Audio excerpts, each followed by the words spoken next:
샬롬 로중 읽어주는 제입니다. 오늘은 11월 28일 월요일 로중입니다.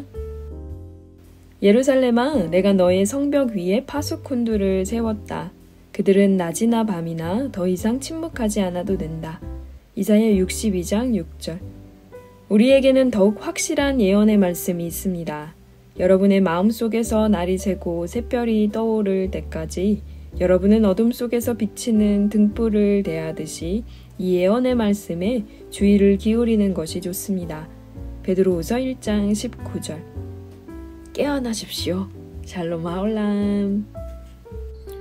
우리나라 말에서 흔히 쓰는 표현 중에 가만히 좀 있어봐 이런 말이 있어요. 정말 많이 쓰는 표현이죠. 그러니까 누군가가 뭘 하려고 할 때 그걸 못하게 하고 가만히 있어 보라는 거예요. 사실 아주 오래된 유교 전통을 가진 한국 사회가 남들보다 튀는 행동 이런 거 되게 경계하거든요. 그래서 좀 이렇게 오버하는 사람들을 보면 가만히 좀 있어봐. 가만히 있어. 야, 그냥 가만히 있어. 가만히 있으면 중간이라도 가. 이런 이야기들을 많이 하게 되는 것 같습니다. 근데요, 우리가 복음을 들은 사람으로서 이 복음의 내용에 큰 감동을 받았다면 가만히 있을 수가 없죠. 그렇게 튀었던 사도 바울이 가만히 있었더라면 어떻게 됐을까?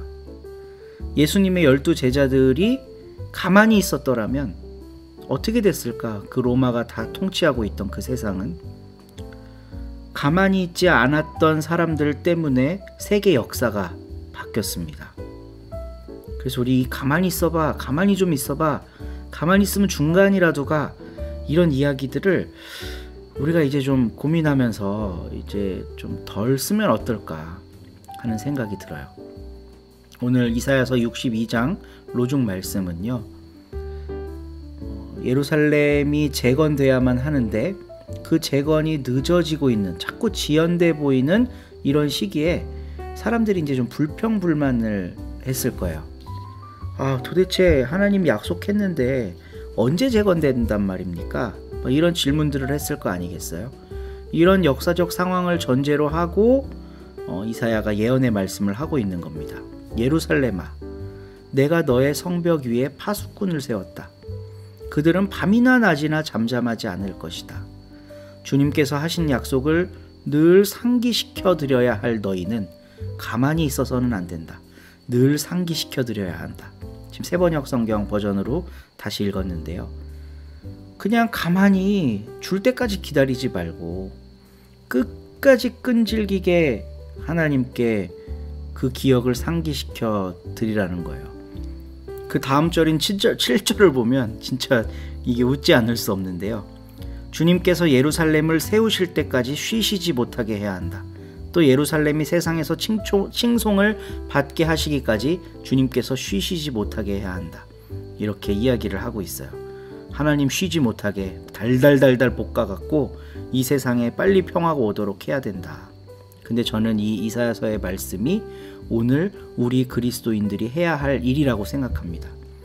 가만히 있고 잠잠히 있지 말고 하나님을 귀찮게 해서 이 땅에 빨리 평화가 오게 해달라고, 이 땅에 억압받는 사람, 차별받는 사람 더 이상 이제 있지 않게 해달라고 끊임없이 졸라대야 된다는 거예요.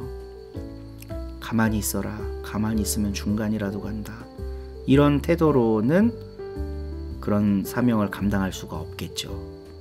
우리 서로 공동체 모든 자매 형제님들 오늘 말씀을 묵상하시면서 우리는 하나님께 어떤 간청을 하고 있는가, 어떤 간청을 할 수 있는가 고민하고 묵상하며 승리하는 이번 한 주 되시기를 소망합니다.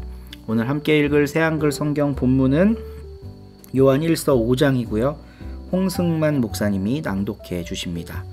복된 한 주 되세요. 5장. 예수님이 그리스도님이시라는 것을 믿는 사람은 다 하나님에게서 태어났습니다. 낳으신 분을 사랑하는 사람은 다 그분한테서 태어난 이도 사랑합니다. 이것으로 우리가 하나님의 자녀들을 사랑한다는 것을 알아차립니다. 곧 우리가 하나님을 사랑하며 하나님의 계명들을 실행한다면 말입니다. 이것이 하나님을 사랑하는 것이니까요. 곧 우리가 하나님의 계명들을 지키는 것이요 하나님의 계명들은 버거운 것이 아닙니다. 하나님에게서 태어난 것은 다 세상을 이기기 때문입니다. 이것이 세상을 이긴 승리입니다. 곧 우리의 믿음입니다. 세상을 이기는 사람이 누구입니까? 예수님이 하나님의 아들이시라는 것을 믿는 사람 말고 누구이겠습니까? 이 분은 물과 피를 거쳐 오신 분인데 곧 예수 그리스도님이십니다. 이분은 물로만이 아니라 물과 피로 오셨습니다. 성령님은 증언하시는 분입니다. 성령님은 진리이시기 때문입니다. 증언하시는 분은 셋입니다. 성령님과 물과 피입니다. 또 이 셋은 하나로 일치합니다. 우리가 사람들의 증언을 받아들인다고 하면 하나님의 증언은 더 대단한 것입니다. 이것이 하나님의 증언이기 때문입니다. 곧 하나님이 자신의 아들에 대해서 증언하셨기 때문입니다. 하나님의 아들을 믿는 사람은 자기 안에 증언을 가지고 있습니다.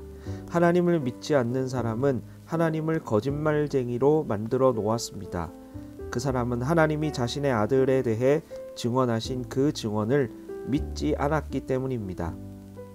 증언은 이것입니다. 곧 영원한 생명을 하나님이 우리에게 주셨다는 것입니다. 그리고 이 생명은 하나님의 아들 안에 있습니다.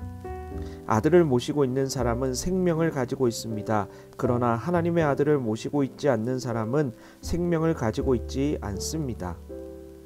내가 이런 것들을 여러분에게 곧 하나님의 아들의 이름을 믿는 분에게 써 보냅니다. 그것은 여러분이 영원한 생명을 가지고 있다는 것을 알게 하기 위해서입니다. 이것이 하나님에 대해 우리가 가진 확신입니다. 곧 하나님의 뜻을 따라 우리가 무언가를 달라고 하면 하나님이 우리 말을 들어주신다는 것입니다. 우리가 무엇을 달라고 하든지 하나님이 우리 말을 들어주신다는 것을 알고 있다고 합시다. 그렇다면 우리가 달라고 한 것들, 곧 우리가 하나님께 달라고 한 것들을 우리가 받아 가지고 있다는 것을 알고 있습니다. 누가 보니 자기의 형제 자매가 죄를 짓고 있는데 죽음에 이르게 하지 않는 죄라고 합시다. 그는 그 형제 자매를 위해서 기도해야 합니다. 그러면 하나님이 그 사람에게 생명을 주실 것입니다. 곧 죽음에 이르게 하지 않는 죄를 짓고 있는 사람들에게요. 그러나 죽음에 이르게 하는 죄가 있습니다. 나는 그런 죄에 대해서는 간구하라고 말하지 않습니다. 온갖 불의한 것은 다 죄입니다. 그러나 죽음에 이르게 하지 않는 죄가 있습니다. 하나님에게서 태어난 사람은 누구도 죄를 짓지 않는다는 것을 우리는 압니다. 오히려 하나님에게서 태어난 사람은 자기 자신을 지킵니다. 그래서 악한 자가 그 사람을 건드리지 않습니다. 우리가 하나님에게서 났다는 것을 우리는 알고 있습니다. 그런데 온 세상은 악한 자의 소나귀 안에 놓여 있습니다. 그러나 하나님의 아들이 오셔서 우리의 생각을 열어주시어 우리가 그 참되신 분을 알 수 있게 하셨다는 것을 우리는 알고 있습니다.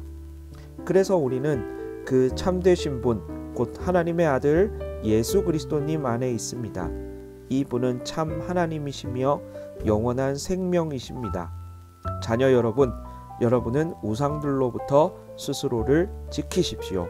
아멘.